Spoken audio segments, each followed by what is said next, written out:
Bonjour et bienvenue dans cette vidéo produit terminé.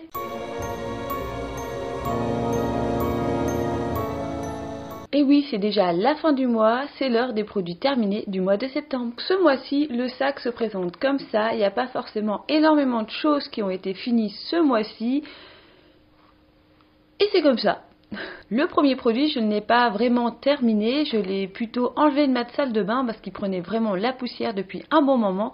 C'est donc mon lot de petites éponges Conjac de chez Andalou Naturals. Oui, vu comme ça, j'aurais pu m'en faire une magnifique paire de boucles d'oreilles, mais ce n'est pas le sujet. Ça fait franchement, j'ai envie de dire 9 voire 10 mois qu'elles traînent dans ma salle de bain, qu'elles sont pendues là à prendre la poussière, donc je vais clairement m'en séparer. J'ai encore un lot d'éponges Conjac d'avance, je sais pas si je vais les utiliser incessamment sous peu ou pas, parce que c'est vrai que j'ai perdu franchement cette habitude, l'utilisation de ces éponges alors qu'elles sont vraiment bien. Peut-être que quand j'aurai fini mes différents gommages visage qui sont entamés, je repasserai à l'éponge Conjac parce que comme ça a un effet exfoliant naturel, c'est plutôt intéressant comme utilisation. Je suis plus adepte de ce genre de choses en automne, en hiver, donc peut-être que vous allez en revoir avant la fin de l'année dans les produits terminés. Ensuite, j'ai terminé un déodorant de la marque Schmitt, donc c'est celui à la Coconut Pineapple. C'est bien avec la pub, je crois que c'est Babel pour apprendre les langues comme ça sur une application.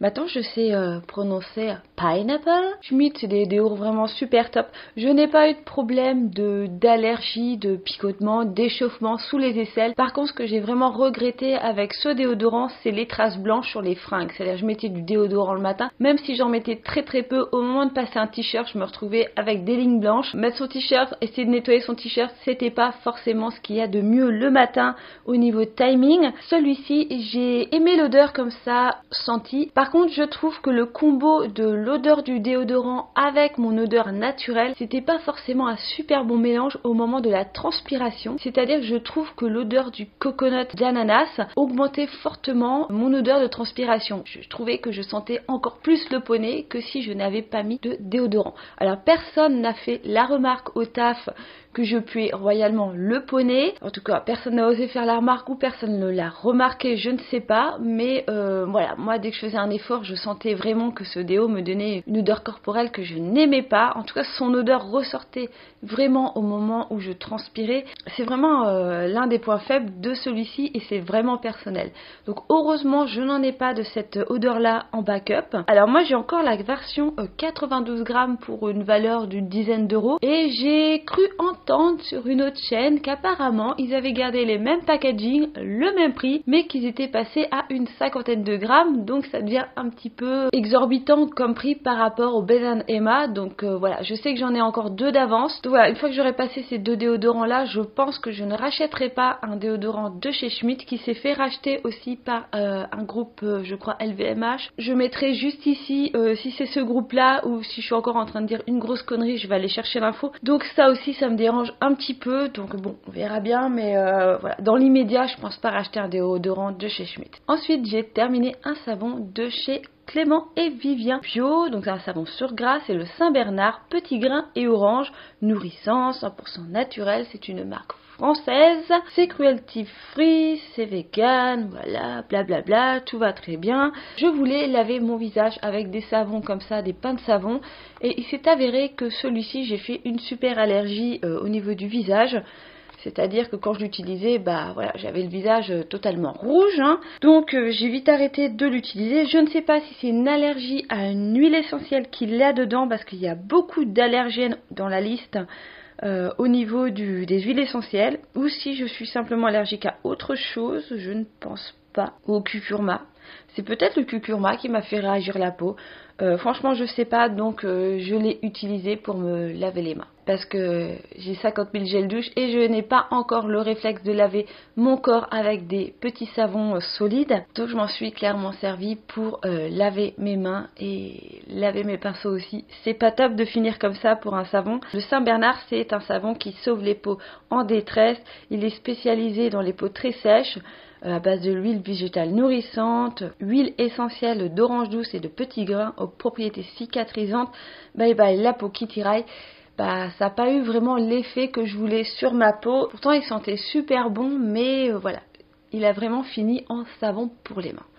Donc je pense que je vais racheter des savons Clémence et Vivien, mais peut-être pas celui-ci. J'ai testé et j'ai fini une bouteille de gel douche à la fraise de chez Phonetic. Donc Phonetic, c'est une marque bio vraiment pas chère qu'on peut trouver au supermarché et qui est super top. Donc c'est fabriqué en France, c'est Cosmos certes.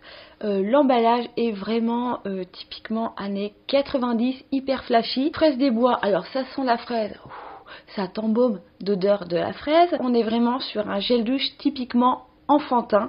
J'ai vraiment passé un bon moment à l'utiliser. En flacon 100% recyclable, j'ai envie de dire comme tous les flacons de gel douche, shampoing, tout ça, en règle générale, ils sont tous recyclables. J'ai bien aimé, mais c'est très cool d'avoir ce côté enfantin, mais je trouve que ça manquait un petit peu le côté un petit peu plus adulte au niveau du parfum. C'est très très subtil comme remarque, c'est propre à moi-même, mais je trouve que ça m'a un petit peu trop replongé dans l'enfance vraiment 4-5 ans et pas l'enfance ado. Pour l'instant, non, je ne rachèterai pas ce produit, mais si je suis en rate de gel douche et que je le croise, clairement je le rachèterai. Pour rester dans les savons liquides, j'ai fini celui-ci. Donc je l'avais eu dans la box, dans la Nuo Box. Donc c'est un petit format de la marque Savon Arthur au pain d'épices. Donc c'est bio, tout type de peau, à l'huile d'olive. Quoi dire?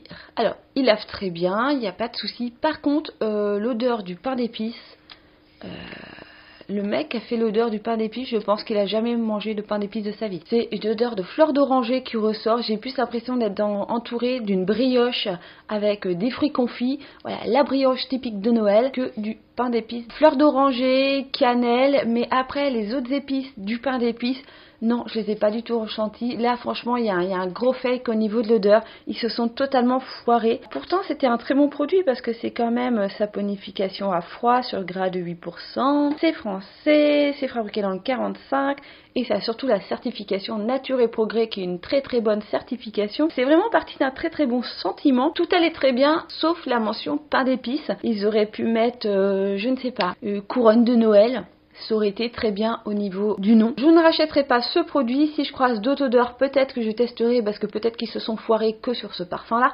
Mais clairement, celui-ci, c'était pas trop le produit à offrir en petit format comme ça dans une box pour faire découvrir la marque parce que se foirer autant sur un parfum. Pour rester dans le corporel, j'ai malheureusement enfin terminé mon exfoliant corporel de la marque The Body Shop. C'est la gamme de Noël de l'année dernière. Cette odeur chai vanilla, mais c'est une pure tuerie quoi. Bon bah j'ai quand même fini par terminer ce pot d'exfoliant avec une composition bien dégueulasse. Mais voilà, il fallait le finir, il fallait qu'il sorte de ma salle de bain. Adieu superbe odeur. J'espère un jour retrouver ce type d'odeur en produit bio. Je pense que c'est trouvable, je pense que je vais finir par faire cette odeur moi-même. C'est un bon souvenir. Là c'est vraiment un vrai adieu à The Body Shop. Donc non, je ne rachèterai pas un produit The Body Shop malgré que je sois clairement tentée. Mais non, je résisterai. Ensuite, j'ai terminé un baume hydratant. Donc c'est un baume ultra riche hydratant, nutrition intense de la marque État Pur. J'aime beaucoup cette marque. Alors, ils ne font pas des produits bio à certification, voilà. Mais en règle générale, leur composition est assez clean. Je vous en ai fait un article sur le blog. Alors, je sais plus si celui-ci... Franchement, j'ai pas été voir mon article avant de vous parler là en vidéo. Donc, je sais plus si sa composition est vraiment top ou pas. Je m'en souviens pas. Mais de toute façon, il y aura le lien en barre d'infos.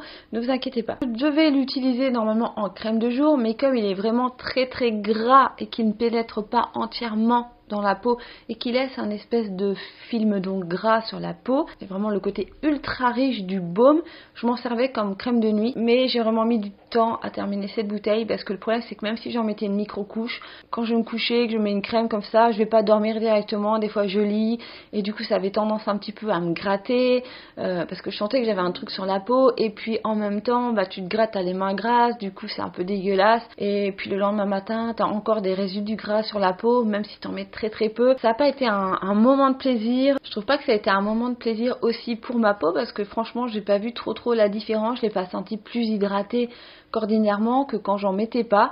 Voilà, donc gros fake, hein. Je trouve que ma peau n'a pas forcément réagi positivement à cette crème. Donc non, le B26, je ne te rachèterai pas. Je pense que j'ai beau avoir la peau sèche, mais j'ai remarqué quand même que moins je mettais de produits sur mon visage, moins ma peau était justement à tendance sèche et plus à tendance normale. Donc je pense que je vais vraiment arrêter tout ce qui est soins ultra nourrissant parce que ma peau en fait vraiment un rejet. Je pense que quand tu mets trop de produits, trop de nutrition, ça a tendance à tuer la peau. C'est un petit peu comme les plantes vertes, quand tu commences à mettre trop d'engrais, c'est pas pour ça que ta plante va mieux pousser, même des fois elle va carrément clamser. Donc c'est un peu ce que j'étais en train de faire avec ma peau. Donc je pense que je vais plutôt repartir sur des produits typiquement d'hydratation, mais pour les peaux normales et non plus pour les peaux sèches ou ultra sèches. Donc clairement je ne rachèterai pas ce produit. Et pour terminer, vous savez que c'est un petit peu la tradition dans les produits terminés, à part la dernière fois, j'ai terminé un mascara et donc c'est le Scandalize Retro Glam de chez Rimmel. Je vous en ai fait un arté qui a des lustres, mais quand je dis des lustres, c'est il y a des lustres. Donc j'ai enfin fini en gros un vieux nanar qui traîne dans mes tiroirs parce que je crois que mon article date de 2014. Oui, c'est affreux de réussir à garder un mascara pendant presque 5 ans. Voire vraiment 5 ans. Je considère qu'une fois qu'ils sont bien fermés, que je passe pas mon temps à les ouvrir, à les fermer, tant qu'il n'y a pas une texture chelou, une odeur bizarre qui peut en sortir, que ça ne me picote pas les yeux, je m'en fous, je peux réutiliser un mascara. Il peut avoir 10 ans, avoir été ouvert une fois, je peux le réutiliser. Ne faites pas ça chez vous, c'est vraiment par rapport à votre ressenti, par rapport à votre peau, à vos cils, à votre condition de conservation de vos produits. Moi je sais que je peux le faire, j'ai jamais eu de soucis. J'ai presque envie de dire je touche du bois, peut-être qu'un jour un produit que j'aurais ouvert, que je vais laisser 3 mois dans mon tiroir, je vais le remettre, ça se trouve ça va faire une énorme allergie au niveau des yeux et ça va tout foirer, je pourrais plus rien supporter. Mais pour l'instant je n'ai pas de soucis oculaires avec ça. Donc bah voilà, je continue à faire mon truc bien crack-raber qu'il ne faut pas faire. Donc il a une brosse comme ceci, je vais mettre là parce que mon autofocus est réglé à la hauteur de mon visage. Donc c'est une petite brosse, il fait 8. Bah un jour il va falloir qu'on m'explique à quoi ça sert ce type de brosse parce que j'ai pas trop compris. L'embout vachement gros au niveau de la pointe, c'est pas l'idéal pour faire les cils vraiment dans le creux interne. La courbure à l'extérieur, oui, elle est bien pour pouvoir bien ramener les cils. Après, je trouve que ça ne courbe pas les cils. Au niveau du volume, non, ça a juste noirci mes cils, ça les a juste un petit peu allongés. Mais voilà, au niveau du volume, on repassera. Ça m'a pas trop fait de paquet. Dans l'ensemble, ça va. C'était vraiment un mascara que j'utilisais pour aller au taf tous les jours.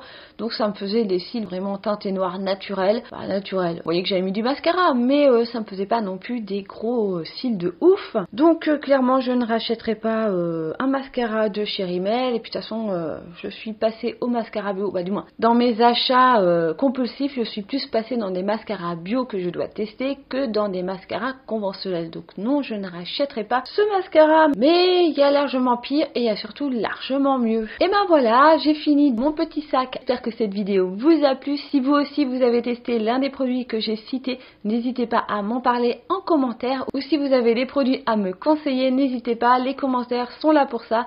Et moi je vous dis à bientôt dans une prochaine vidéo. Bye bye.